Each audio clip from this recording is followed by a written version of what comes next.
नमस्कार साथियों, स्वागत है आपका एक बार फिर से आपके अपने चैनल वेदांत लर्निंग पॉइंट पे।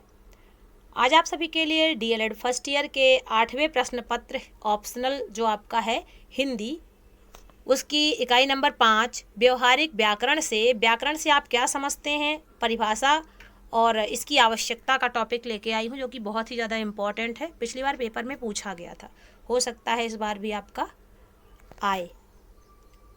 ये टॉपिक बहुत ही ज़्यादा इम्पॉर्टेंट है। अगर आप डीएलएड फर्स्ट ईयर में हैं तब भी आपके लिए इम्पॉर्टेंट है, और अगर आप किसी अन्य क्लास में हैं तब भी आपके लिए बहुत ही ज़्यादा इम्पॉर्टेंट है, क्योंकि ये सभी जगह पूछा जाता है।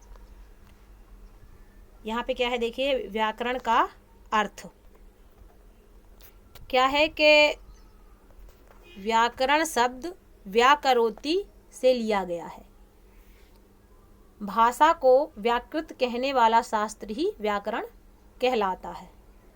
व्याकरण शब्द की शाब्दिक व्युत्पत्ति निम्न प्रकार से की जाती है। व्याकरण वी प्लस आ प्लस क्र प्लस धातु प्लस ल्योट प्रत्यय। व्याक्रियन्ते शब्द एन अर्थात वह शास्त्र जिसके द्वारा अर्थ स्वरूप से शब्द सिद्धि संभव हो सके व्याकरण कहलाता है। अगर प्रश्न पूछे कि आप व्याकरण से क्या समझते हैं तो आप ये लिख सकते हैं। इसके बाद देखिए व्याकरण की परिभाषा। पतंजलि ने कहा है कि व्याकरण शब्दानुशासन है। ये सबसे ज़्यादा छोटी परिभाषा है व्याकरण की। अगर परिभाषा पूछे तो लिख सकते हैं कि पतंजलि के अनुसार व्याकरण शब्दानुशासन है। ये ऑप्शनल जो प्रश्न आता है ना, बहुविकल्पी आपका, उसमें भी ये पूछ सकते हैं। अगली परिभाषा है डॉक्टर स्वीट की। इन्होंने कहा है कि व्याकरण भाषा का व्यवहारिक विश्लेषण अथवा उसका शरीर विज्ञान है। इसके बाद जैगर की परिभाषा है। इन्होंने कहा है कि प्रचलित भाषा संबंधी नियमों की व्याख्या ही व्याकरण है। इनकी भी परिभाषा बहुत छोटी सी है कि प्रचलित भाषा संबंधी नियमों की व्याख्या ही व्याकरण है। इस प्रकार के भाषा के गठन, विश्लेषण और नियमन का निरूपण करने वाला शास्त्र व्याकरण कहलाता है। अगर परिभाषा पूछे तो ये आप लिख सकते हैं। इसके बाद आपके लिए है व्याकरण शिक्षण की आवश्यकता। व्याकरण की शिक्षा भाषा शिक्षण का अनिवार्य एवं महत्वपूर्ण अंग है। व्याकरण भाषा का दिशा निर्देशन करता है और उसे सरलता से अपेक्षित लक्ष्य तक पहुंचाता है। व्याकरण के नियमों का ज्ञान छात्रों में मौलिक वाक्य संरचना की योग्यता का विकास करता है। भाषा की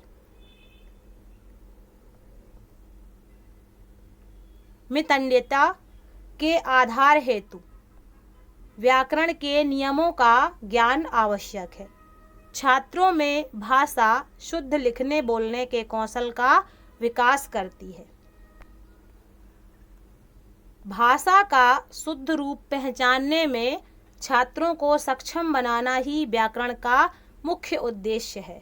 अगर पूछे कि व्याकरण का मुख्य उद्देश्य क्या है तो बता सकते हैं कि भाषा का शुद्ध रूप पहचानने में छात्रों को सक्षम बनाना ही व्याकरण का मुख्य उद्देश्य है। व्याकरण शिक्षा से मातृभाषा के प्रयोग, लिखने बोलने में शुद्धता आती है। मातृभाषा में व्याकरण के उपयोग से शुद्ध एवं स्पष्ट व्यवहार आता है। शुद्ध संप्रेषण व्याकरण के उपयोग पर निर्भर होता है। भावों की स्पष्टता भाषा पर निर्भर करती है और भाषा की शुद्धता व्याकरण पर निर्भर करती है। व्याकरण भाषा का संगठन करता है। व्याकरण की जानकारी के बिना भाषा शुद्ध नहीं हो सकती।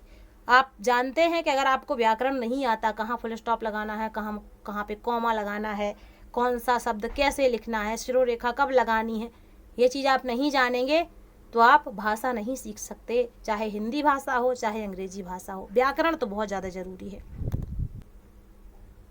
इसी कारण व्याकरण का ज्ञान प्राप्त करना आवश्यक है। आशा करती हूँ कि पोस्ट आपको अच्छी लगी होगी, क्योंकि ये मेरे स्वयं के बनाए हुए नोट्स हैं, बहुत ही ज़्यादा इम्पॉर्टेंट है।